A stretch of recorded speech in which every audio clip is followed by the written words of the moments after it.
गुरुदेव की आज्ञा से हम क्लास में सबको सादर जय जिनेन्द्र। जय जिनेन्द्र सर। जय जिनेन्द्र।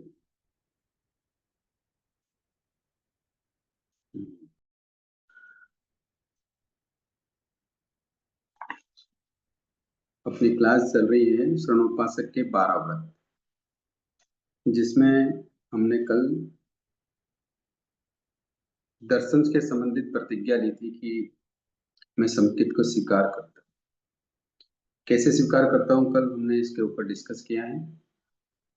आज उसी को थोड़ा आगे बढ़ाते हैं और जो संकेत हमने ली है या जो प्रतिज्ञा हमने ली है उस उसमें हमें कैसे दोष लग सकता है या कैसे हम संकेत से गिरने के चांस बन सकते हैं या कैसे हम मिथ्यात्व की ओर अग्रसर हो जाएं, कभी मिथ्यात्व का स्पर्श कर जाएं, वो कैसे हो सकता है इसके बारे में थोड़ा समझते हैं।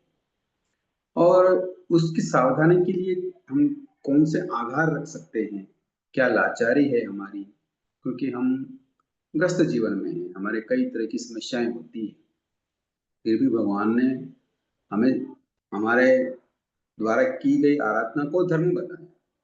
तो हम मर्यादित में कैसे रहें और कैसे उस व्रतों को सही तरीके से पालन कर ले, इसके लिए हम कुछ अतिचार बताते हैं। कैसे हम संकेत को विशुद्ध बनाए रख सकते हैं, उसके लिए कुछ सावधानी रखनी पड़ती है। तो अब उसकी बात करते हैं। सभी ने अपनी पीडीएफ खोल रखी है? हाँ सर। पीडीएफ खोल ले ताकि आपको समझने में ज्यादा सुविधा रहेगी। हाँ सर। हाँ, तो हम समझ रहे हैं संकेत के अतिचार, ताकि हमारे संकेत पे कैसे दोष लग जाते हैं। तो पहला है शंका। कई बार हम भगवान की वाणी सुनते हैं, प्रवचन के माध्यम से सुनते हैं या कुछ अध्ययन करते हैं, पठन पाठन करते हैं, तो भगवान की वाणी में हमें संदेह उत्पन्न हो जाता है कि ऐसा कभी हुआ है क्या, हो सकता है क्या। तो क्योंकि हम तो छद्मस्त हैं, हर चीज समझ नहीं सकते, किंतु भगवान क्या थे? सर्वज्ञ थे, सर्वदर्शी थे, केवल ज्ञानी थे। इसलिए उनकी वाणी में हमें किसी तरह की शंका नहीं करनी चाहिए, क्योंकि भगवान ने जो बताया वो केवल ज्ञान में देख कर बताया, केवल ज्ञान से बताया। इसलिए उनकी वाणी में हमें सत्य नहीं है। ये बात हमें दृढ़ता से धारण रखनी है। समझ में आया? हाँ सर। हाँ। दूसरा है कंखा। कंखा का मतलब होता है कि कई बार क्या होता है कि संसार में कई तरह के धर्म होते हैं, कई मिथ्या मार्ग होते हैं, आडंबर होते हैं, कई चमत्कार होते हैं। कई बार इस तरीके से हम दूसरे धर्मों में चीजें देखकर हम अपने वितराग धर्म को छोड़ देते हैं। तो इस तरीके से हम अपने मार्ग में, हमारा जो मोक्ष मार्ग है उस उसमें हमें शंका नहीं करनी चाहिए। समझ में आया? तो बाहर में कई तरह के धर्म चलते हैं, कई तरह के मिथ्या आडंबर चलते हैं, और वो सारे मिथ्या आडंबर क्या आकर्षण पैदा करते हैं, इंद्रिय सुख पैदा करते हैं, आकर्षण पैदा करते हैं, कई बार चमत्कार दिखाई देते हैं। तो उन छोटी छोटी चीजों से हमारे मन में क्या आ जाती है, उस धर्म को स्वीकार करने में, उस मिथ्या धर्म को मानने में, आडंबर वाले धर्म को मानने में, चमत्कार वाले धर्म को मानने में हमारा मन चला जाता है। तो हम ऐसा न करें, ऐसी कांक्षा न करें। समझ में आई बात? हम अपने वितराग धर्म में दृढ़ रहें, दूसरों को मिथ्या आडंबर चमत्कार देखकर वितराग के मार्ग को न छोड़ें। बात समझ में आ रही है? हाँ सर, आ रही है। तीसरी है वित्तिकिच्छा।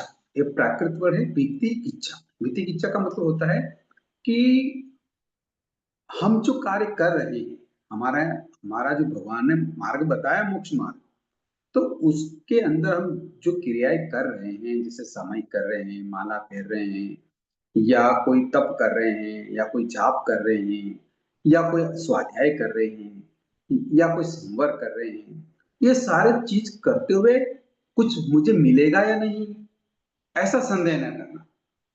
समझ में आया? कि अगर हमारे धर्म में कोई कार्य हो रहा है और उसका अगर फल मिल रहा है नहीं मिल रहा है, अगर ऐसा संदेह करते हैं तो उसको कहते हैं विचिकित्सा। ये हमारे दर्शन से नीचे गिरने के साधन बन जाते हैं। इसलिए हमें अपने धर्म कार्य करते हुए कभी भी उसके फल में संदेह नहीं करना चाहिए। भगवान ने जो मार्ग बताया है, भगवान ने कहा है कि जो भी धर्म की आराधना करता है उसको निश्चय ही फल मिलता है। वो फल निर्जरा के रूप में मिलता है। कई बार अन्य तरीके से भी मिलता है। आगमकारों ने कहा है कि जो धर्म की शुद्ध आराधना करता है उसको 10 प्रकार की जोगवाई हो जाती है। कितनी प्रकार की जोगवाई हो जाती है? 10। 10 प्रकार की। एक प्रकार की। धन्य दान मिल जाते हैं, अच्छे मित्र मिल जाते हैं, निरोग काया मिलती है, आर्य क्षेत्र मिलता है, धर्म श्रवण को मिलता है, उसके ऊपर श्रद्धा होती है, मित्र भी अच्छे होते हैं और उस धर्म के कार्य में पुरुषार्थ भी हो जाता है। और ये सारी चीजें जो भाई कब मिलती है? जब हम धर्म की आराधना विशुद्ध रूप से करते हैं। और हमारे आगम पृष्ठों पे है किस किस को मिली है। बहुत बहुत जनों के आगम प्रश्न हैं। बहुत उदाहरण है हमारे यहाँ। छोटा उदाहरण ले चंद्रघोषी। लेते हैं। हाँ जी। अब पुण्य श्रावक ही है ना सामने हाँ तो। हाँ, और भी हैं जैसे हमारे यहाँ पैसों के मामले में देखें या रिद्धि समृद्धि के मामले में देखें तो धन्ना अनगार को देखो, सालिभद्र जी को देखो। है ये कोई कम की बात है क्या? किंतु ये सारी जोगवाई उनको कैसे मिली? धर्म आराधन से। तो हम जो भी धर्म आराधन कर रहे हैं उसमें किसी तरह के फल में संदेह नहीं रखना चाहिए। समझ में आया बात? भाई साहब एक बात है, संदेह तो नहीं है, लेकिन इसको समझने और इसको मानने में बहुत समय लग गया। मुझे बोल रहा हूँ मैं कि धर्म के मामले में रिजल्ट दिखता नहीं है। बाकी सब चीजों में, संसार की कोई भी काम के अंदर अपन कुछ भी करते हैं तो रिजल्ट दिख जाता है। पैसा हो, परिवार हो, सेवा हो, घर की अपन कोई अच्छे कार्य करते हैं उसमें सब में रिजल्ट दिखता है। लेकिन धर्म करने में रिजल्ट दिखना, मुझे दृढ़ता लाने में बहुत समय लगा। तो इसको देखो, थोड़ा जल्दी लेके आने के लिए मत कुछ कर सकते अपन हैं क्या? अपन ये तो समझे ना। आप धर्म को और अग्रसर हुए, ये क्या कोई कम बात है क्या? नहीं, ये बहुत बड़ी भी बात धर्म का ही फल है। है। अच्छा। आप इन चीजों को समझने के लिए आज यहाँ मौजूद हैं, चाहे हम्म। वो किस रूप में है ये अलग बात है, किंतु इसको सुनने के लिए भी अगर मौजूद है तो ये भी धर्म का पुण्य का ही प्रताप है। ये कि धर्म हम्म। धर्म के फल का ही प्रताप है कि आप इस भगवान की जिनवानी को सुनने के लिए राजी हो गए, समय ये निकाल लिया। ये भी किसी फल से कम नहीं है। ये पहली बार समझ में आया, मैंने कभी इस तरीके से सोचा नहीं था। हाँ, मतलब आय क्षेत्र मिल जाना, उत्तम कुल मिल जाना और सब चीजों की जोगवाई मिल सकती है, किंतु धर्म का श्रवण ये बिना पूर्व जन्म में धर्म आराधन किए बिना नहीं मिलता है। तो ये जोगवाई मिलना कितनी बड़ी बात है। ये धर्म का फल सामने दिखाई दे रहा है। सही बात है।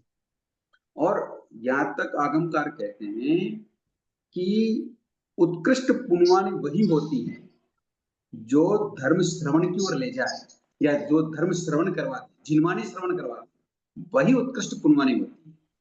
पैसों से भगवान ने, आगमकारों ने तुलना नहीं की, पुण्यवानी नहीं बताई। असली पुण्यवानी क्या है या उत्कृष्ट पुण्यवानी क्या है? जो जिनवानी का श्रवण करवाते, ये सबसे उत्कृष्ट पुण्यवानी है। तो इस सही। प्रकार हम क्या ना करें, संकित में भी चिकित्सा ना करें, मतलब उसके फल में संदेह ना करें। ये आप हमें ध्यान रखना है। अगर इन बातों को हम ध्यान नहीं रखेंगे तो हम कब फिसल जाएंगे, मतलब संकित से कब नीचे उतर जाएंगे, ये हमें खुद को पता नहीं चलेगा। इसलिए हमें ये थोड़ी सावधानी रखनी है।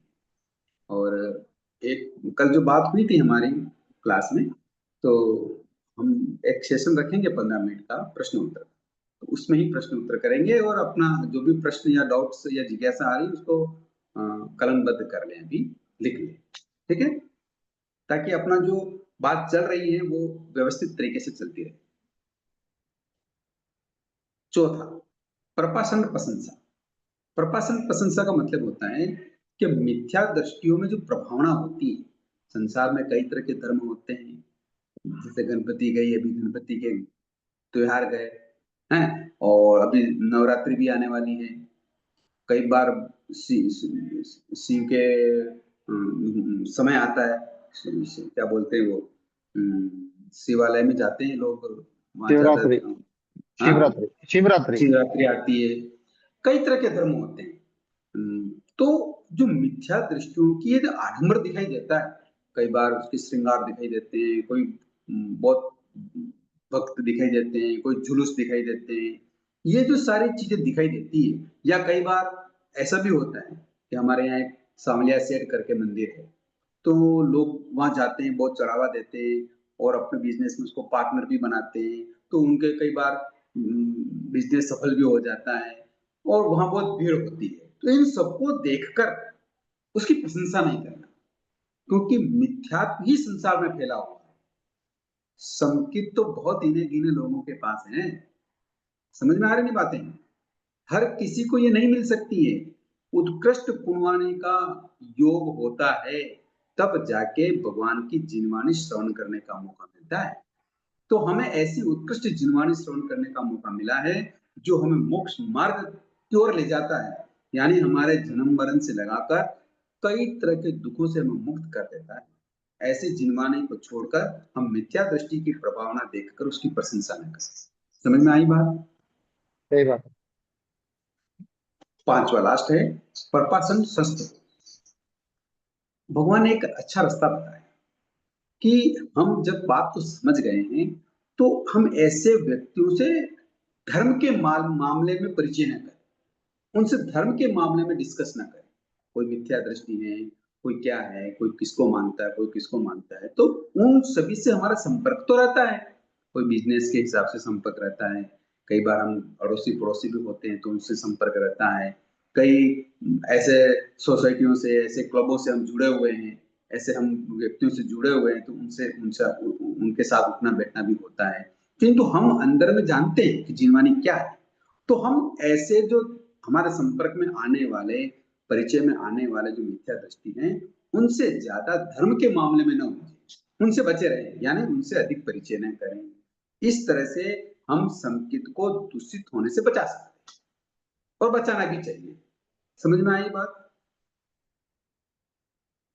तो इस 5 तरीके से शंका, कांक्षा, विचिकित्सा, प्रपाषंड प्रशंसा और प्रपाषण संस्तव, यानी इन 5 तरीके से हम अपने संकित को दूषित होने से बचाना चाहिए। ये 5 तरीके से हमारा संकित दूषित हो जाता है, तो इनसे बचाना चाहिए।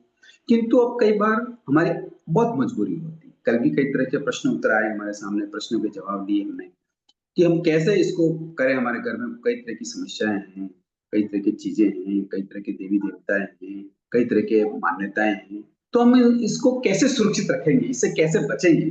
तो आगमकारों ने उसके लिए आधार बताया। तो पहला आधार क्या है कि कई बार हम ऐसे क्षेत्र में रहते हो कि जहाँ जो शासक हो, जो राजा हो, या आप राजा नहीं है तो जो विधायक हो, पार्षद हो, या एमपी हो, या मुख्यमंत्री हो, उनके दबाव में भी, उनके कारण से भी हमारा बड़ा बिजनेस है, बड़े लोग हमारे साथ उठते बैठते हैं, तो उनके साथ जाने में, आने में, करने में, उनके दबाव में हमें ऐसा कोई भी कार्य करना पड़े तो आगमकार उसके लिए छूट दे रहे हैं। किंतु मन में ऐसा न समझे, उनके साथ हमारा उठना बैठना, रहना करना, आना जाना है, इसलिए उनके वो राजा नाराज ना हो जाए, उनका प्रेशर रहता है। या जो आज की व्यवस्थाएं हैं, पार्षद हो, विधायक हो, मंत्री हो, एमपी हो, जो भी है, उनके साथ अगर हमारा व्यवहार उठना बैठना है और ऐसी कोई कंडीशन फंस गई है, तो अगर हमें कई बार मिथ्या दृष्टियों के गुणगान भी करने पड़े, या उनके जाके वंदना भी करनी पड़े, या ऐसे मंदिरों में, ऐसे मस्जिदों में, या कहीं भी जाना भी पड़ जाए, तो वो हमारे आकार है। इसमें संकित में भंग नहीं लगता, किंतु कई बार क्रिया करने से दोष लग जाता है। तो उसकी हमें क्या कर लेनी चाहिए कि गुरुओं के पास जाके क्या कर लेनी चाहिए, उसकी आलोचना कर लेनी चाहिए। आलोचना कर। समझ में आ रही बात? हाँ सर। हाँ। अब दूसरा आधार है, पहला आगार तो हो गया कि राजा आदि के दबाव में अगर ना पड़े। दूसरा आगार है कुलाचार। एक मिनट है। कुलाचार या परंपरा। अब घर में हम रहते हैं तो घर में हम हमारे जो बुजुर्ग हैं या हमारे जो वडील हैं या हमारे जो दादा हैं, दादी हैं, सास हैं, तो परंपरा से जो कार्य करते आ रहे हैं। कई घरों में कुल देवी का स्तन होता है या हमारे पूर्वजों का स्थल होता है या कई घरों में दीपावली का पूजन होता है या और कोई कोई भी कार्य होते हैं, धूप देते हैं, दीपक लगाते हैं, अगरबत्ती करते हैं। तो ये जो परंपरा से जो चीज होती आ रही है, अब हम मान लो भगवान की वाणी को समझ भी गए हैं, किंतु घर में हम अपना क्या नहीं चला सकते, अपनी इच्छा नहीं चला सकते, क्योंकि जो परंपरा चली आ रही है उसको निभाना भी हमारा दायित्व होता है। किंतु मन में तो हमारे भगवान के प्रति, भगवान की वाणी के प्रति श्रद्धा है और वैसे ही हम आचरण भी करते हैं, सामाजिक भी करते हैं, पोषण भी करते हैं, प्रवचन सुनते हैं। किंतु समय समय पर जब कभी भी घर में कुलाचार हो, रीति रिवाज हो, परंपरा हो, उसको लेकर हमें कोई पूजा पाठ, वंदना नमस्कार करना पड़े, तो उसके लिए भी भगवान ने, समझ में आ रही बात? उससे आपका संकेत भंग नहीं होगा। किंतु खुदा न खास्ता कभी कभी ऐसी प्रवृत्ति करने से मन में श्रद्धा आ जाती है, तो उसकी आलोचना हम गुरुओं के पास जाके कर सकते हैं कि कभी भी संवत्सर के दिन, पक्की के दिन या चतुर्मासिक पक्की के दिन या 15 दिन में दिन, और जब भी कोई भी गुरु महाराज आए या साधु जी आए या अच्छे श्रावक मिल जाए, तो उनके सामने इस तरीके की जो व्यवस्था हम कर रहे हैं घर में, उनकी आलोचना करें, तो हमारा संकेत शुद्ध बना रहेगा, दूषित नहीं। समझ में आई बात? पर जब हाँ कभी भी आपको मौका लगे कि अब मैं घर की मालकिन हो गई हूँ, अब मैं घर का मालिक हो गया हूँ, अब मैं भगवान की वाणी पे श्रद्धा रखने वाला सोमोपासक हूँ, अब मैं इन चीजों को बदल सकता हूँ, मैं अपनों को, बच्चों को समझा सकता हूँ, चीजें व्यवस्थित हो सकती है, तो हमें वैसी करनी भी चाहिए। ओके, समझ में आ रही बात? हाँ जो भाई। कोई भी डाउट्स आ रहा है तो आप उसको नोट्स करते रहिए अभी, फिर बाद में लास्ट में 15 मिनट अपने जिज्ञासा समाधान का सेशन चला लेंगे। कई बार क्या होता है, ये दो आगार हो गए, एक तो राजा के दबाव में आकर अगर हमको कुछ कार्य करना पड़े, और एक कुलाचार या परंपरा के दबाव से हमको कोई कार्य करना पड़े। तीसरा है बलवान के डर से। कई बार हम ऐसी कंडीशन में फंस जाते हैं कि जिस कॉलोनी में रहते हैं उस कॉलोनी के अधिकतर जो परिवार होते हैं वो किसी एक विशेष देव को मानते हों या मंदिर में जाते हों या उस कॉलोनी में, उस सोसाइटी में, उस नगर में उनका विशेष जीताचार होता हो, पूजा अर्चना होती हो, पर हम घर में बैठे रहें, ऐसा नहीं हो सकता, है ना? क्योंकि अगर हम ऐसा बैठा रहेंगे तो दूसरे लोग हमें क्या करेंगे, दबा देंगे, हम हमें मान लो अच्छी नजरों से नहीं देखेंगे, तिरस्कार कर देंगे, या समाज या सोसाइटी या उस कॉलोनी से हमें पृथक नजर आएंगे। तो कई बार ऐसा बलवान के डर से भी हमें वहां जाना पड़ जाए और ऐसी कोई परिस्थिति में हम उनको नमस्कार करना पड़ जाए, तो ये भी आगमकारों ने आगार रखा कि तुम इसके लिए भी तुम आगार रखो, छूट रखो, क्योंकि मन तो तुम्हारे पास है, मन को तो कोई चुरा नहीं सकता। मन में आप परिस्थिति को तो समझ ही रहे हैं, भगवान की वाणी को, नव तत्वों को, हैं, उनके प्रति, आपके प्रति श्रद्धा है ही है, तो मन की बात तो कोई छीन ही नहीं सकता। किंतु फिर भी इन बाहरी प्रकरण से, बाहरी कार्यों से हमें वो कार्य करना पड़ रहा है, तो भगवान ने उसके बेटा। लिए आज्ञा दी है कि उसकी छूट रखो। हेलो। हाँ जी, समझ में आया? इस प्रकार बलवान के डर से भी हम छूट रख सकते हैं। इससे भी हमारा व्रत या हमारा हाँ बेटा। संकेत तो दूषित नहीं होता है, भंग नहीं होता, किंतु कई बार हमारी श्रद्धा का प्रसंग बन जाते हैं, मन में थोड़ी सी झलक आ जाती है, तो कई बार ऐसा होने पर हम अब क्या करें, गुरुओं के पास जाके आलोचना करें, तो हमारा जो दर्शन है वो दूषित होने से बच जाए। ठीक है? कई हाँ बार भाई। देव के डर से, मान लो ऐसी कोई देव प्रकोप है, या घर में कई बार हमारे पूर्वज भी होते हैं या और कई तरह के देवता होते हैं, वो अगर कई बार हमें डरा देते हैं, कई स्वप्न में आ जाते हैं, कई वास्तव में उनके चपेट में आ जाते हैं, तो अगर उनके डर से भी आपके मन में ऐसा आ जाए कि नहीं मैं उस देव की क्या करूं, दीपक लगा दूं, धूप दे दूं, अगरबत्ती लगा दूं या ऐसा कर दूं, तो उसको संसार की प्रवृत्ति यानी उस देव को खुश करने की प्रवृत्ति समझकर वो कार्य कर ले। उसके दबाव में भी अगर ये कार्य करना पड़ रहा है तो भगवान ने उसके लिए भी छूट दे दी है, वो आपके आधार। समझ में आ गया बात? पांचवा, कई बार माता पिता हो, हाँ, या ऐसे कोई बड़े बुजुर्ग हों, गुरु आदि हों, तो उसके आग्रह से भी आपको कई बार ऐसे कार्य करने पड़ते हैं। जैसे मान लो घर में कई तरह के सदस्य होते हैं, कोई तेरापंथी संप्रदाय को मानता है, कोई मंदिर वाले संप्रदाय को मानते हैं, साधु मार्गी यानी मैंने स्थानक वासियों में भी कोई अलग अलग संप्रदायों को मानते हैं। किंतु आपको कई जगह ऐसी बार जगह फंस जाते हैं कि भाई यहाँ जाने से हम अपने संस्कृत को दूषित कर लेंगे, क्योंकि कई व्यक्ति कई बार मंदिर में जाते हैं, कई बार कई साधु माइक में बोलते हैं, कोई व्हील चेयर का उपयोग करते हैं, कोई जो पांच समिति तीन गुप्ती है उसका सही ढंग से पालन नहीं करते हैं। किंतु घर के सभी सदस्य हैं, उनके साथ भी अगर हमको कहीं जाना पड़ जाए, कई बार रिश्तेदारी होती है, तो वो रिश्तेदारी क्या करते हैं कि यात्रा निकालते हैं, है ना? क्या निकालते हैं? यात्रा निकालते हैं, है ना? तो यात्रा निकालते हैं, तो यात्रा में कई बार जाना पड़ता है। जाते कि नहीं जाते? जाते हैं यात्रा में सर। जाते हो? हाँ, जाते हो। कई बार नाकोड़ा जी की यात्रा जाती है, कोई बार कभी किसी यात्रा जाते हैं, कभी तो ये इन सारे चीज़ों का आग्रह रहता है और परिवार में कभी कलह ना हो, लड़ाई ना हो, झगड़े ना हो। इस तरीके से अगर वहाँ जाना भी पड़ जाए, माता-पिता की आज्ञा माननी पड़ जाए, दादा-दादी की माननी पड़ जाए, सास-ससुर की माननी पड़ जाए या ऐसे कोई गुरु आदि हों उनकी आज्ञा माननी पड़ जाए, मन की श्रद्धा को न हटाएँ और इस कार्य को अगर करना पड़ जाए तो उसकी भी भगवान ने क्या कर दी है, छूट कर दी, आगाह रख दी। अब छठा आगाह है कि कई बार दुर्भिक्ष पड़ जाते हैं, कई बार पानी नहीं बरसता है, कई बार वर्षों तक ऐसे बिना पानी के यानी क्या होता है अतिवृष्टि हो जाती है, कई बार अनावृष्टि हो जाती है, नहीं दुर्भिक्ष पड़ जाते हैं, आजीविका मतलब भोजन करने के भी कई बार लाले पड़ जाते हैं, इनकम नहीं होती है, खर्चे अधिक होते हैं।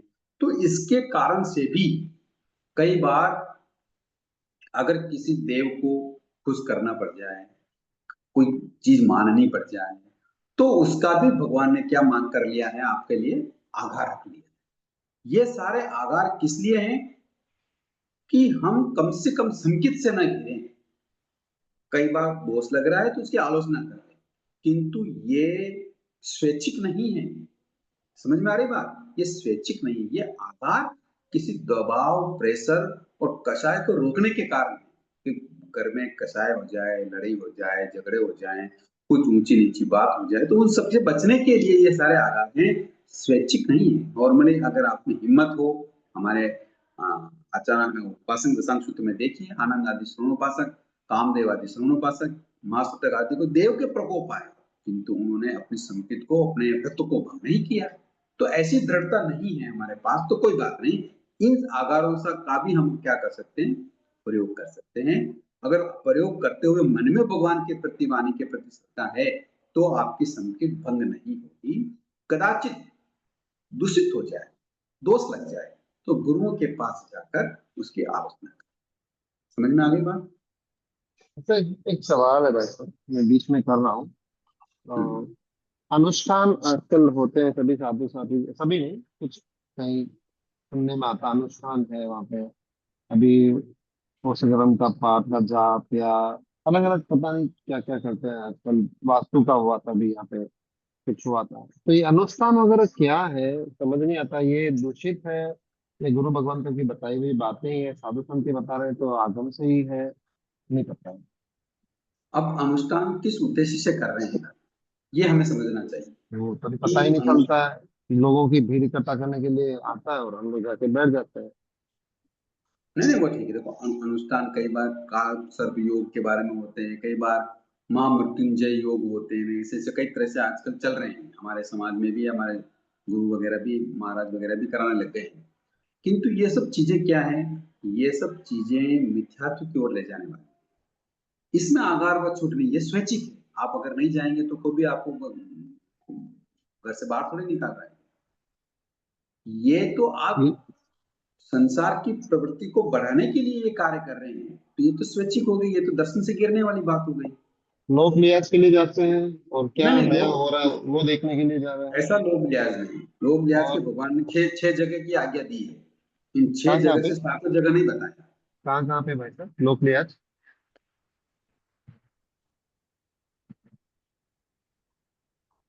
क्या हुआ? लोक लिहाज के 6 जगह बताया ना आपने, कहाँ कहाँ पे है करके पूछ हाँ, रहा बस ये छह जगह आगमकारों ने छूट दी है। अब आपको कोई किसी भी अनुष्ठान में जाने के लिए कोई प्रेरित नहीं कर रहा है, या माता पिता ने नहीं कहा है, बलवान ने नहीं कहा है, राजा ने नहीं कहा है, किसी देव ने नहीं कहा है, फिर भी आप वहां जा रहे हैं, तो ये तो स्वैच्छिक हो गया। तो है। ऐसे सही है। स्वैच्छिक, स्वैच्छिक अगर जा रहे हैं तो फिर आपके मन में संकित के प्रति कमजोर अवस्था है, इसलिए वो जा रहे हैं, तो वो तो अलग विषय हो गया। तो इस तरीके से हम कई बार किसी परिस्थिति में फंस जाते हैं, तो ये भगवान ने आगमकारों ने ये छह जगह की छूट बताई। आगे चलते हैं। अब संकित को हम अ, समझे कैसे, कि हम गुरुजी, संकित है या वो नहीं। 6th वाला वापस बोलिए ना गुरुजी, सॉरी बीच में। सिक्स 6th वाला, वाला। हाँ दुर्भिक्ष। दुर्भिक्ष हाँ काल का मतलब होता है कि कई बार आजीविका कमाना कठिन हो जाता है, कई बार हम्म बिजनेस नहीं चलता है, कई बार हाँ धंधा नहीं चलता है, कई बार अनावृष्टि हो जाती है, बारिश नहीं होती है, तो घर चलाना बहुत मुश्किल हो जाता है। तो उस घर परिवार को छोड़कर हम ऐसे जगह जाना पड़ता है जहां हमको अन्य प्रवृत्तियां अपनानी पड़ती हैं। तो हम्म जैसे अब आपको मालूम नहीं है, छत्तीसगढ़ में ऐसे कई एरिया हैं जहाँ बहुत सारे जैन जाके बस गए हैं, तो वहां उनको वर्षों तक जिनवानी श्रवण करने को नहीं मिले। वो कोई अग्रवाल है, कोई क्या है, कोई क्या है, उनको केवल नमस्कार मंत्र भी, बच्चों को तो कहीं आते नहीं है, फिर हमारे साधु भगवान वहां विचरण किए तो उनको नमस्कार मंत्र वगैरह सिखाया किया। तो ऐसी कंडीशन में वो धर्म को भूल गए। तो ऐसी कंडीशन आ जावे और हमें अन्य देवी देवताओं के पास या ऐसी कोई जगह पे जाना पड़ जाए, या दूसरों का उपकार मानने की दृष्टि से ऐसा धर्म को छोड़ने की प्रवृत्ति आ जाए, तो ये आगार है। मन में तो भगवान के प्रति श्रद्धा होनी ही चाहिए। समझ में आई बात? हाँ गुरुजी, थैंक यू गुरुजी। जैसे मान लो कई बार दुर्भिक्ष पड़ जाए और हम ऐसे सेठों के यहाँ, ऐसे व्यक्तियों के यहाँ, ऐसे व्यापारियों के यहाँ नौकरी करनी पड़ जाए, और उनके कहने पर हमें ये सारी मिथ्यात्व की प्रवृत्ति करनी पड़ जाए, तो ये सब आगार है। समझ में आ गई बात? हाँ गुरुजी। हम्म। अब हम कैसे पहचाने कि हम सम्यक दृष्टि हैं या नहीं? देखो, संगीत के पाठ का लंबा इसलिए चला रहे हैं कि इसके बिना हमारी धर्म आराधना क्या है, फलदायी नहीं हो रही। ये हमारे पास दर्शन जब तक शुद्ध नहीं रहेगा, तब तक हमारी धर्म आराधना विशुद्ध नहीं बन सकती, और यही हमारे भव भव में परिभ्रमण करने का कारण है। दर्शन अगर हमने विशुद्ध रख लिया और फिर हमने अगर छोटी सी आराधना ही कर ली, तो भगवान की आज्ञा में रहकर हम आराधक कहलाएंगे। और जब आराधक पने में एक बार हमारा आयुष्य बंद हो गया, तो हमारा संसार परित हो जाएगा। भगवान कह रहे अधिक से अधिक 15 भाव करके हम मोक्ष ले लें।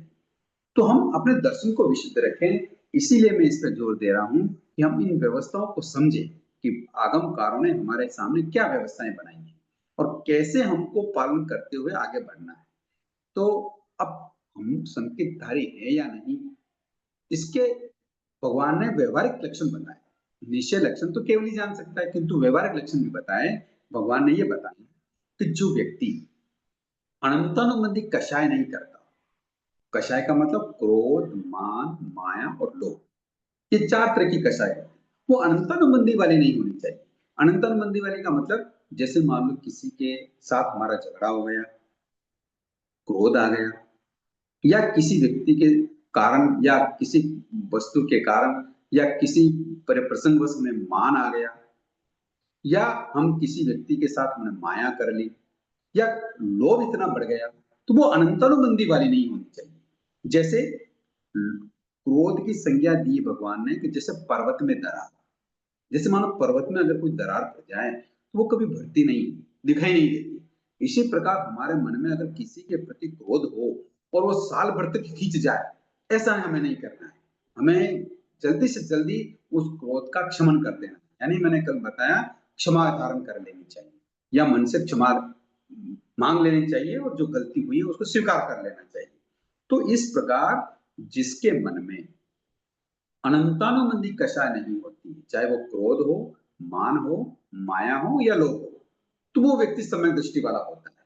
किंतु जिसके मन में कषाय है, जो वर्षों तक चलती है, साल भर तक चलती है, और वो क्षमा धारण नहीं करता है या क्षमा नहीं देता है या क्षमा नहीं मांगता है, तो फिर वो सम्यक दृष्टि नहीं हो सकती। यहाँ क्लियर कट बात कह दी भगवान ने, यहाँ किंतु परंतु वाली बात नहीं। तो हमें सबसे पहले क्या धारण करना है? क्षमा को धारण करना है। अगर ऐसी क्षमा धारण अपने मन में है तो समझना चाहिए मैं सम्यक दृष्टि हूं। दूसरा भगवान ने बताया कि संवेग। संवेग का मतलब होता है कि मोक्ष जाने की हमें अभिलाषा रखनी चाहिए कि नहीं, मुझे मोक्ष जाना है। ठीक है, अभिलाषारी है, हम संसार में फंसे हुए हैं, कई तरह के कार्य हैं, कई तरह की जिम्मेदारियां हैं, कई तरह के हमें कार्य करने होते हैं। अभी मैं क्या नहीं कर ले पा रहा हूँ, मुनि नहीं बन पा रहा हूँ, अनगार नहीं बन पा रहा हूँ, फिर भी मैं आगार धर्म स्वीकार करूंगा। और मेरा लक्ष्य वही है कि मुझे मोक्ष जाना है, मेरी अभिलाषा है, मेरी इच्छा, मेरी कांक्षा, मेरी कामना सब मोक्ष जाने की है। इस प्रकार मन में सम्यक भाव बनाए रखना, ये संकित का लक्षण है। तीसरा निर्वेद, यानी अब मुझे जब मोक्ष जाने की इच्छा है, मोक्ष जाने की कामना है, तो मैं आरंभ और परिग्रह को कैसे कम करूं, हिंसा कैसे कम से कम हो, और मैं संग्रह कैसे कम से कम करूं, इस तरीके को जीना, इस तरीके से संसार में रहना, ये कहलाता है निर्वेद। हिंसा कम से कम हो, संग्रह कम से कम हो, परिग्रह कम से कम हो, इससे निवृत्त कैसे बनूं, कैसे मैं अपनी इच्छाओं को कंट्रोल करूं, इस प्रकार की प्रवृत्ति से जीना, ये निर्वेद कहलाता है। ये भी संकित का लक्षण है। फिर चौथा अनुकंप, जो दुखी हैं, कष्ट पा रहे हैं, उनके ऊपर अनुकंपा करना। हमारे पास जितना सामर्थ्य है उस अनुसार हम उसका सहायता करना, हेल्प करना, दूसरों के दुखों को दूर करना, ये सब कार्य अनुकंपा के कारण होते हैं। तो जितना कैपेसिटी के अनुसार कर सकता है उतना करना चाहिए, और ऐसा करता हुआ व्यक्ति ही सम्यक दृष्टि रह सकता है। हमारे पास बहुत कुछ है किंतु हम कृपण बने रहें, लोगों की सहायता ना करें, जो साधर्म की सहायता ना करें, जो पशु पक्षी जानवर जो कष्ट पा रहे हैं उनको हम नजरअंदाज कर दें, उनके ऊपर अनुकंपा न करें या उनका सहयोग न करें, तो फिर सम्यक बना नहीं रह सकता। तो हमें अनुकंपा रखनी है, यह संकेत का लक्षण है। पांचवा लक्षण है आस्था।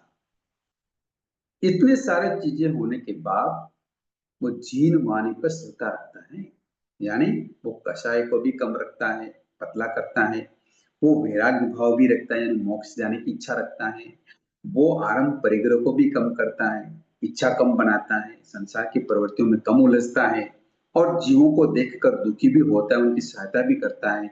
ऐसा करते हुए भी वो जीव वचन पर दृढ़ विश्वास रखता है कि भगवान ने यही बताया है। यही संकेत के लक्षण है। ऐसा व्यक्ति जो जीवन जीता है, निश्चय मानिए वो सम्यक दृष्टि है, और जो सम्यक दृष्टि होता है वही भगवान की आज्ञा की आराधना कर सकता है। तो इस तरीके से जो सम्यक पना धारण कर लेता है, जो प्रतिज्ञा लेता है कि मैं आज से भगवान की आज्ञा की आराधना करूंगा, यानी संकेत ग्रहण करूंगा, तो इस प्रकार से सावधानी रखते हुए, आगारों को ध्यान में रखते हुए, उनके लक्षणों को ध्यान में रखते हुए जो व्यक्ति आराधना करता है तो उसका फल भी बहुत ऊंचा मिलता है। यानी सम्यक भाव में रहते हुए अगर कोई जीव आयुष्य का बंध कर लेता है तो वो जीव 7 जगह का आयुष्य नहीं बांधता है, यानी वो कभी नरक का आयुष्य नहीं बांधता है, वो कभी तिरंज का आयुष्य नहीं बांधता है, वो कभी भुवनपति वानमंत्र ज्योतिष का आयुष्य नहीं बांधता है, वो कभी भी नपुंसक नहीं बनता है, वो कभी भी स्त्री वेद का बंध नहीं करता है, यानी इन 7 जगहों को भी बंद नहीं करेगा। कितना बड़ा फल है। और यदि ऐसा करते हुए, ये करते हुए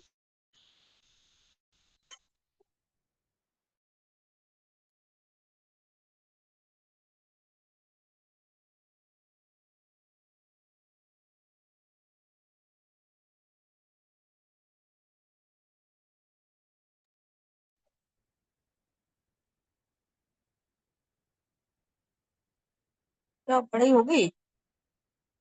कोई फोन आ गया था इसके लिए शायद। हाँ।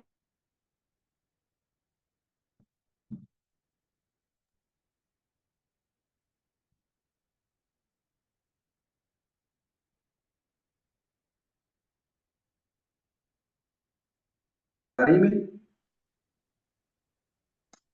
आवाज आ रही है? हाँ, आवाज आ रही है, आपकी वीडियो ऑन कीजिए सर। आ रही हाँ सर। ठीक हाँ, है सर। वीडियो ऑन कर दी। वीडियो ऑन हो गई। हाँ आ गया सर। ओके। हाँ हो आ तो गया। तो इस तरीके से क्या होता है, अगर श्रावक बने में आयुष का बंध हो जाए तो वो व्यक्ति 15 भाव में मोक्ष रह जाए। तो संकित का कितना बड़ा फल बताया। इसलिए संकित की आराधना हमें विशुद्ध रखनी है। और कम से कम अगर संकित पने में हमारा आयुष्य बंद होगा तो 24 दंडक हैं हमारे यहाँ जीवों के, 22 दंडकों में तो आयुष बंद नहीं करेगा। केवल किसका बंद करेगा? या तो मनुष्य का आयुष बंद होगा या वैमानिक देव का आयुष बंद होगा। मतलब 24 दंडक में वह जीव केवल 2 दंडक में ही जाता है। वो एकेंद्री में, वेंद्री में, तेंद्री में, चौंद्री में, पंचेंद्री में कहीं बंद नहीं करता है। नरक में नहीं जाता, भ्रूणपति वान मंत्र ज्योतिष में नहीं जाता, तिरंच नहीं बनता। वो बनेगा या तो मनुष्य बनेगा या वैमानिक देवलोक में जाएगा। इसलिए हम अपने दर्शन को विशुद्ध बनाए रखें, शुद्ध बनाए रखें। इतने सारे आगाड़ बताए भगवान ने, इतने सारे संकट से गिरने के जो रास्ते बताए, उन सबसे बचते हुए हमें धर्म की आराधना करनी। इस तरीके से क्या होता है, सम्यक दर्शन होता है। समझ में आया बात? अब होता है सम्यक ज्ञान। क्योंकि हमारा मोक्ष मार्ग कौन सा है? सम्यक दर्शन, ज्ञान, चारित्राणी मोक्ष मार्ग। उमा स्वाति जी, आचार्य हमारे उमा स्वाति जी ने ये मार्ग बताया कि पहले हमारा दर्शन सम्यक होना चाहिए, फिर ज्ञान और फिर चारित्र। तो ज्ञान भी हमें जरूरी है, क्योंकि दर्शन भी तभी टिक पाएगा जब ज्ञान होगा। तो पहले हमें ज्ञान रखना है और उसके पश्चात दया हो सकती है, यानी क्रिया हो सकती है। इस प्रकार सभी साधक आचरण करते हैं। यानी सम्यक ज्ञान से रहित जो है अज्ञानी पुरुष क्या कर सकता है? जिसके पास दर्शन नहीं है या ज्ञान नहीं है, तो वो व्यक्ति क्या कर सकता है? वो न तो पुण्य को समझता है, न पाप को समझता है, न जीव को समझता है, न अजीव को समझता है। वो कैसा आचरण करेगा? इसलिए ज्ञान भी बहुत जरूरी है। इसलिए भगवान ने 10वें सूत्र में क्या बताया कि पद्मम ज्ञानम तवोदया एवं चित्तै सव संजय अन्नानि किम काहि किंवा नाहि सेम पावगम। अर्थात पहले ज्ञान, यानी दर्शन के बाद फिर क्या है? ज्ञान। और ज्ञान वाला ही क्या कर सकता है? आचरण कर सकता है। अज्ञानी बेचारा क्या करेगा? उसको पता ही नहीं है जीव अजीव क्या होता है, पुण्य पाप क्या होता है। इसलिए ज्ञान भी हमें बहुत जरूरी है। तो हमें क्या करना चाहिए? सब रोज प्रतिदिन क्या करना चाहिए? कुछ न कुछ आगम पृष्ठ पढ़ने चाहिए या धार्मिक पुस्तक पढ़नी चाहिए। ये प्रतिदिन का स्वाध्याय हमें करना चाहिए। और क्या करना चाहिए? जो ज्ञानी हैं या जो ज्ञान हमें सिखा रहे हैं, उनके विरुद्ध कभी नहीं बोलना चाहिए। जो ज्ञानी हैं या जो ज्ञान है, उनके विरुद्ध हमें नहीं बोलना, अवर्णवाद नहीं करना। आगम में एक शब्द आता है अवर्णवाद, तो उनके विरुद्ध नहीं बोलना। क्योंकि हमारे पास जो बुद्धि है या ज्ञान है वो थोड़ा है। जिज्ञासावश हम तो प्रश्न कर सकते हैं, प्रश्न पूछ सकते हैं, किंतु उनका अवर्णवाद नहीं करें, उनके विरुद्ध न बोलें, उनका अपमान न करें। तो ऐसा हमें नहीं करना है। और क्या करना है कि ऐसा अवसर कब आएगा कि मैं भी केवल ज्ञानी बनूं। अगर हमें और ज्यादा कुछ नहीं आ रहा है तो हम स्तुति करें, प्रभु के भजन गाएं, प्रार्थना करें, स्तुति करें। ये अरिहंत देव, सिद्ध देव, आचार्य उपाध्याय साधुओं के गुण गाएं। इस तरीके से हमें क्या करना चाहिए? वितरागियों का भजन आदि स्तुति आदि भी करनी चाहिए। और कई बार ऐसा भी हो जाता है कि जो ज्ञान है या ज्ञान के साधन है, उनका विवेक रखना चाहिए। उनका स्थापना नहीं करनी चाहिए। कई बार आगम होते हैं, पुस्तकें होती है, तो ऐसे पुस्तकों का, आगमों का हम क्या अनादर न करें या कई बार छिपा देते हैं कि भाई फालतू की पढ़ी किताबें एक तरफ रख दो, कोई पढ़ेगा और पढ़ेगा तानेगा। तो इस तरीके से ज्ञान का अपमान नहीं करना चाहिए। समझ गए? तो दर्शन, दर्शन के बाद ज्ञान। अब चारित्र। चारित्र भी उत्तराखंड सूत्र में भगवान ने क्या कहा कि नति चरितम समत्त विहुणम। दंसने वो वही वही है, समत्त चरिताएं जुगों कुवम सम। तो इस प्रकार क्या है कि हम चारित्र भी है जो हमारा दर्शन और ज्ञान के बिना नहीं हो सकता। चारित्र मतलब आचरण। जब हम सामायिक करते हैं, संवर करते हैं, पोषद करते हैं, तप करते हैं, ये हमारा चारित्र है। ये चारित्र भी दर्शन और ज्ञान के बिना नहीं हो सकता। तो यही का बात कह रहे हैं कि चारित्र सम्यक दर्शन के बिना नहीं होता, किंतु सम्यक चारित्र के बिना भी हो सकता है। सम्यक्त व चारित्र एक साथ होते हैं, परंतु चारित्र से पूर्व सम्यक्त होना आवश्यक होता है। इसीलिए उमा स्वाति जी ने क्या फरमाया कि सम्यक दर्शन ज्ञान चारित्राणि, ये हमारा मोक्ष मार्ग है। तो इस प्रकार सम्यक दर्शन के साथ सम्यक ज्ञान और सम्यक चारित्र फिर हम आचरण करेंगे तो निश्चित रूप से हमारी आराधना क्या होगी, सफल होगी। और हम जिस लक्ष्य को लेके हम आराधना करते हैं वो लक्ष्य हमें निश्चित रूप से मिलेगा। इस प्रकार तीनों सब्जेक्ट को समझकर फिर नीचे हमने एक संकल्प लिया है कि मैं आज से सम्यक चारित्र की आराधना करने के लिए 12 अनुव्रतों को ग्रहण करने का संकल्प लेता हूँ। इस तरीके से यहाँ हस्ताक्षर करने हैं और इस तरीके से जो आज हमने समझा है उस तरीके से हमको संकल्प लेना है। समझ में आई बात? अब हमारे पास 15 मिनट हैं, कोई प्रश्न उत्तर हो तो कर सकते हैं। कल की क्लास में हम पहला अनुव्रत स्टार्ट करेंगे कि पहला अनुव्रत कैसे होता है, क्या होता है, इसको कैसे स्वीकार करना चाहिए, ये हम कल से बताएंगे। आज इतनी सारी बात हमने समझी, कोई प्रश्न हो तो कर सकते। पीडीएफ खुला है सबका? गुरुजी, ये हम्म। ऐसे तीर्थ यात्रा या मंदिर वाले जैसे हम तो हम लोग को तो लगता है फिर हम लोग समकित तो हम लोग को आएगी ही नहीं। देखिए, अभी मैं किसी भी धर्म की किसी भी प्रवृत्ति की आलोचना नहीं करता हूँ। जो जैसा जिस गुरु के माध्यम से धर्म आराधन कर रहा है उसको वैसा ही करना चाहिए, किंतु अगर कोई बात समझ में आ गई है तो उस तरीके से आचरण करना चाहिए। मैं यहाँ न तो किसी संप्रदाय की या किसी साधु की या किसी धर्म की आलोचना निंदा करने के लिए नहीं बैठा हूँ, मैं नहीं, भगवान की वाणी को सुनाने के लिए बैठा हूँ। अगर आपको ये बात समझ में आई है कि अगर मंदिर जा रहे हैं वहां जो चीजें हो रही है वो भगवान की आज्ञा के अनुसार नहीं है तो फिर आपको समझना चाहिए। ठीक है? ठीक है गुरुजी। हम्म। ऐसा भाई बेसिक सवाल आया है, बाकी नहीं आना चाहिए था मेरे दिमाग में। श्रावक के 12 व्रत ले रहे हैं अपन, मूल उद्देश्य क्या रखना चाहिए? पापों से बचना चाहिए या त्याग की भाव रखना चाहिए? देखो, आगम कारण एक बात बताएं कि आरंभ और परिग्रह को छोड़े बिना हम भगवान की आज्ञा की आराधना नहीं कर सकते। तो ये 12 अनुव्रत जो हम ग्रहण कर रहे हैं, हम अब श्रावक बने में आ रहे हैं, ये हम ग्रस्त जीवन में हैं, हम मुनि नहीं बन पा रहे हैं, तो हमारी लाचारी है। मन में तो मुनि बने की भावना है और जब भी मौका लगेगा हम मुनि बनेंगे, ऐसी उत्कृष्ट भी कामना है हमारी, किंतु अब हमारी लाचारी भी है, हम अभी मुनि नहीं बन सकते हैं। तो भगवान ने ये रास्ता बताया कि आरंभ और परिग्रह का त्याग करें या मर्यादा करें, तभी हम भगवान की आज्ञा की यानी मोक्ष मार्ग की ओर आराधना कर सकते हैं। यानी सामयिक करें, समर करें, पोषद करें, तप करें, जो कुछ भी कर रहे हैं ये तभी सार्थक हो सकता है जब हम आरंभ और परिग्रह का या तो त्याग करें या मर्यादा करें। इसलिए हमको 12 व्रत ग्रहण करने ठीक है सर। हैं। सर, ज्योतिष देव भी अच्छे नहीं होते हैं क्या, जो उसमें जन्म नहीं लेना है? नहीं, ज्योतिष देव की बात अलग है। जो आराधक होता है, जो संकित वाला साधक होता है, जो भगवान की आज्ञा को मानता है, उसका जो जन्म होता है वो उससे ऊंचे देवलोक में होता है, जिसको हम वैमानिक बोलते हैं। ज्योतिष अच्छा नहीं होता मैं ये नहीं कह रहा हूँ, भुवनपति से लगाकर वैमानिक सभी देवों में सम्यक दृष्टि देव होते हैं, किंतु जो भगवान की आज्ञा की आराधना में आयुष का बंध करता है, आगमता कह रहे हैं उसका आयुष का बंध वैमानिक देवों में होता है, यानी ज्योतिष तक भी नहीं होता, उनसे ऊंचे देवों में जाता है। समझ में आया? अच्छा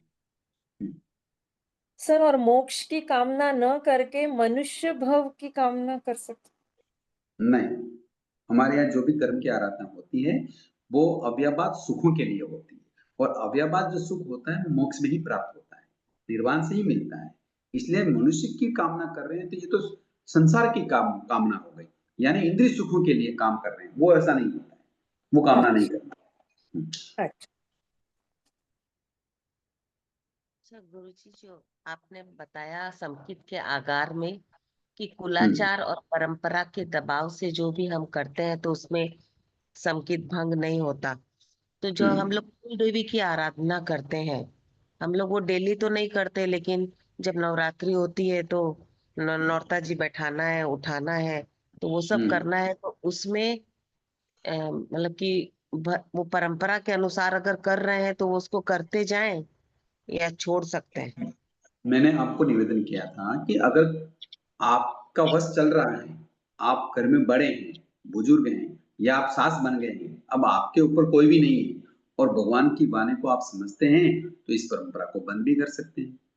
किंतु आपके मन में कोई खटका है, कोई चीज है कि नहीं मुझे तो कुलाचार और परंपरा को भी निभाना है, तो भगवान की वाणी के प्रति श्रद्धा रखिए, वही सत्य है ऐसा मानिए और इस परंपरा को भी आप संसार की एक रीति या प्रवृत्ति करनी है ऐसा मान के आप इस कार्य को करें, तो आपका संकेत दूषित नहीं होगा, क्योंकि भंग नहीं बाकी समय तो नहीं करते ऐसी कोई आराधना, लेकिन नौरता आता है तब तो फिर वो होगा। हमको जरूरी हो मैंने जाता है मैंने आपको करना। बताया ना कि अगर ऐसा करना पड़ रहा है तो ये धर्म का कार्य न माने, इसको संसार का कार्य माने और कर ले। अच्छा, ठीक है सर, जय जिनेन्द्र, धन्यवाद।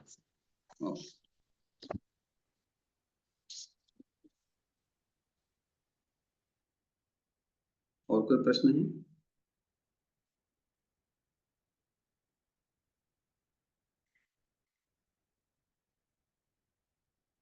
और कोई प्रश्न हो तो कर लें।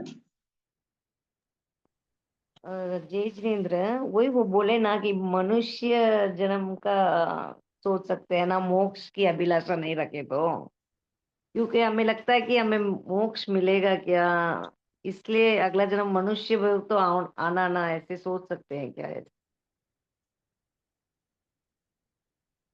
मैं आपसे निवेदन कर रहा हूँ ना, भगवान ने क्या कहा? भगवान ने ये कहा कि आपकी धर्म की आराधना करते हुए आयुष्य का बंध हो जाता है, तो देवलोक में जाते हैं और देवलोक वाले अगर इस तरीके से धर्म की आराधना किए हुए होते हैं, तो उनको मनुष्य जीवन तो मिलना ही है, उसमें कोई बाधा ही नहीं है। नहीं समझ रहे हैं आप? समझ गए, समझ। हाँ, आपका वीडियो ऑफ हो उसमें कोई गया। बाधा है। हाँ जी, आपका वीडियो ऑफ हो गया। हाँ। गुरु जी, एक चीज और, जैसे हर समय हम लोग के भाव तो शुद्ध समझ के ही रहे, लेकिन कुछ एक चीज जैसे हम्म। तो फिर क्या उसकी भी आलोचना करनी पड़ेगी क्या, कि जाके किया कुछ इस टाइप का कोई भी काम, जैसे अपने हाँ, को अगर मतलब। आपके मन में अगर मन में ऐसा आ गया है, उस प्रवृत्ति को आपने धर्म मान लिया है, तो फिर गुरु आदि के पास में जाके बता दीजिए कि हम ऐसा कार्य करते थे, किंतु मेरे मन में थोड़ा ऐसा आ गया है। बस ऐसा करने से आपका संकेत दूषित होने से बच जाएगा। गुरुजी, भाव तो हमारे एकदम उसी में रहते हैं कि मतलब जो कर रहे हैं, जैसे गुरु की अरिहंत सिद्ध की जो वाणी है वही सब चीज है, उसी के हिसाब से करना है, लेकिन फिर कोई बात नहीं, करना पड़ जाता है, करते हैं तो उस टाइम फिर उसके लिए आलोचना लेना। उसके लिए आलोचना करने की जरूरत नहीं। मन में अगर भाव आ जाए तो है ये अच्छा, बात। अगर मन में थोड़ा सा भी धर्म के संबंध में भाव आ जाए, तो फिर वो संकेत में दोष लग जाता है, तो उसकी आलोचना कर लेना चाहिए। ठीक।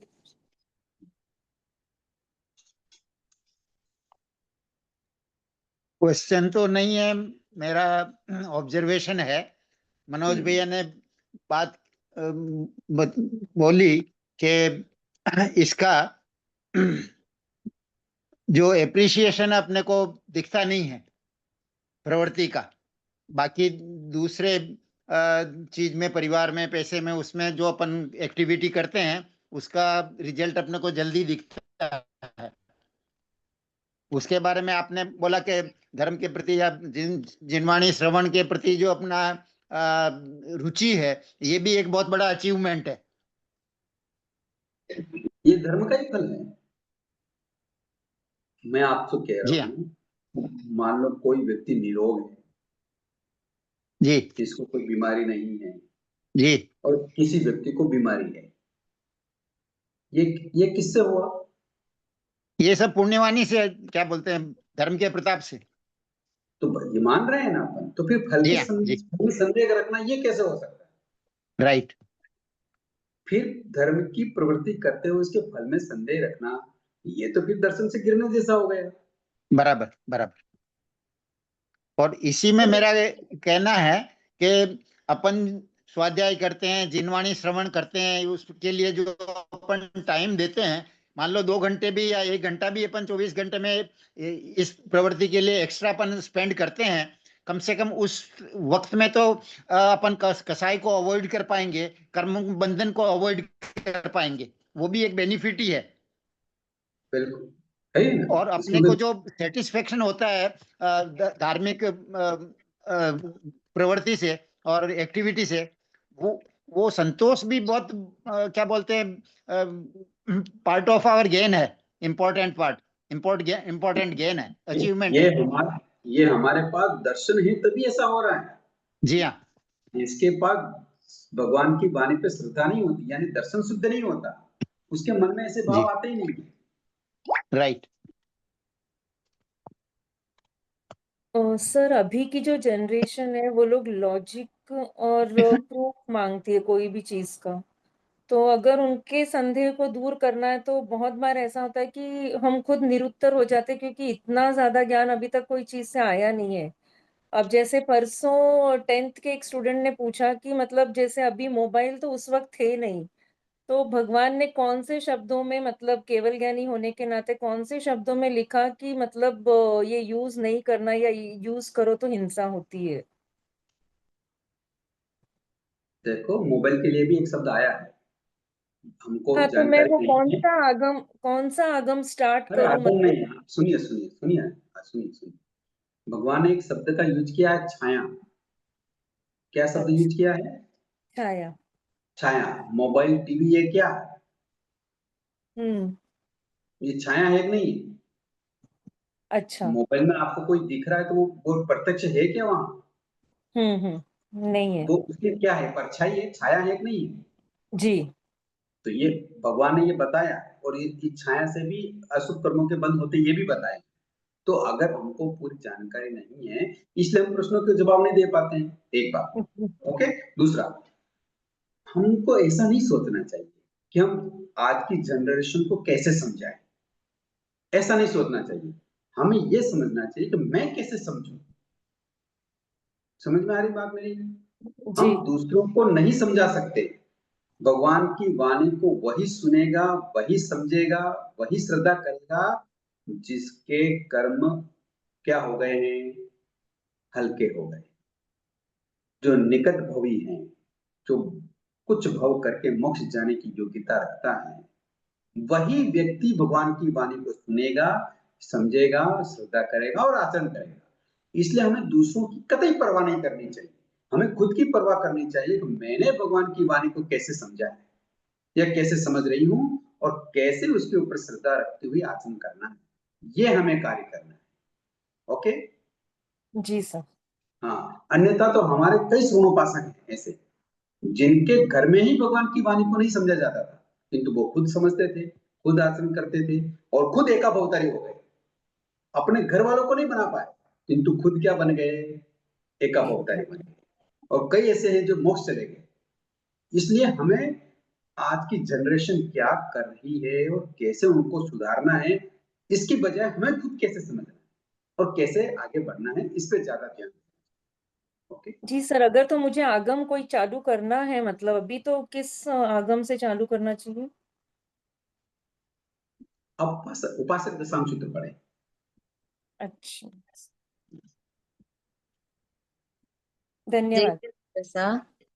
हाँ जय जिनेन्द्र सर। जय। अभी शादी ब्याह में जो विनायक थाली करते हैं और जो कर पूजा वगैरह करते हैं, वो लोक व्यवहार से कर सकते हैं या मिथ्यात्व लगता है? नहीं, उसको संसार की प्रवृत्ति मानो, उसको धर्म क्यों समझते? उसको धर्म न माने। मैं यही बात बता रहा हूँ बार बार कि संसार हाँ। की कोई भी प्रवृत्ति कर रहे हो तो उसको संसार की प्रवृत्ति माने, उसमें धर्म न माने।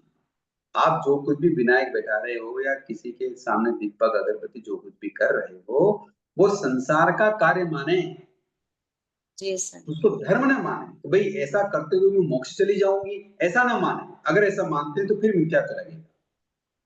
नहीं नहीं, ऐसा तो नहीं मानते, बस वो बस तो करना ठीक है। पड़ता है तो करे या नहीं हाँ, करे। तो मैं वही कह रहा हूँ, संसार का कार्य माने उसको, धर्म का कार्य न माने। ठीक है। धन्यवाद सर। जय जिनेन्द्र जी। इसी जैसे बारे ना, में इसी अ, जय जिनेन्द्र जी। जय जी। हाँ, जैसे अगर हमें मोक्ष तो मनुष्य भव से ही मिलेगा ना, तो हम जैसे ये भावना भा सकते हैं कि अगला भव महाविदेह क्षेत्र में हो और वहां पे हमें धर्म, मतलब कि भगवान का आश्रय से। उस उस उस उस गीत की पंक्ति में जो शब्द है कि अगला भव मुझे महाविद्या में मिले, तो अगले भव की बात न करें, क्योंकि भगवान ने क्या बताया कि जिसको सम्यक दर्शन होता है वो वैमानिक का बंध करता है। किंतु अगर हम भगवान की वाणी को समझ रहे हैं, मान रहे हैं, हम सम्यक दृष्टि हैं, आराधक हैं, तो फिर भगवान की वाणी के विरुद्ध हम मनुष्य भोग कैसे मांग सकते हैं?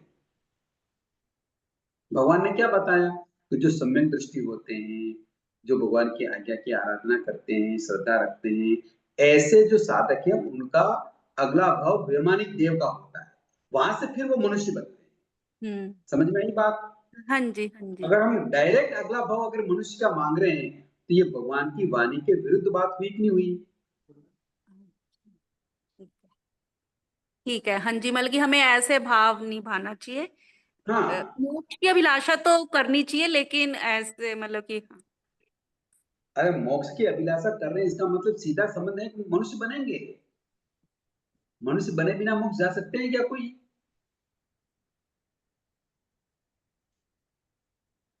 सही बात कही, बहुत सही बात कही भाई साहब आपने। मोक्ष की अभिलाषा मतलब मनुष्य भाव आएगा तभी मोक्ष जा पाएंगे, नहीं तो कहाँ से? बिल्कुल बिल्कुल मोक्ष मिलेगा ही मिलेगा। हम भावना मोक्ष की रखें, मनुष्य बनना ही है। गलत कर रहे हैं कि मनुष्य भाव मिल जाए वापस, वही सोच रहे हैं, लेकिन मोक्ष की अभिलाषा नहीं है। ओके। सही बात है।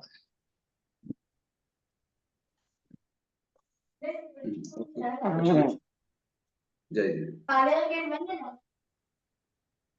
10 बज गए भाई साहब, बहुत जय अच्छा जिनेन्द्र क्लास। गुरु जी, हाँ, ये जय जय। श्राद्ध जो हम करते हैं ये सब मिथ्यात्व है? देखो, मैंने एक बार वापस समझा देता हूँ। श्राद्ध हो, पितृ पक्ष हो, या और कोई भी चीजें हो, ये सारी प्रवृत्तियों को हमें कुलाचार और परंपरा से करनी है।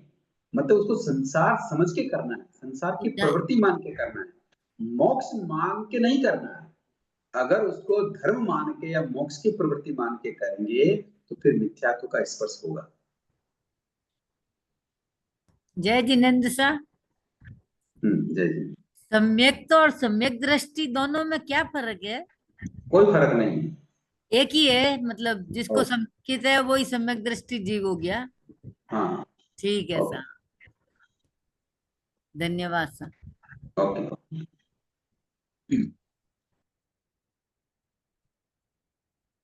ठीक है, अब हम कल शुरू करेंगे पहला अनुव्रत, पहला प्राणातिपात विरम व्रत।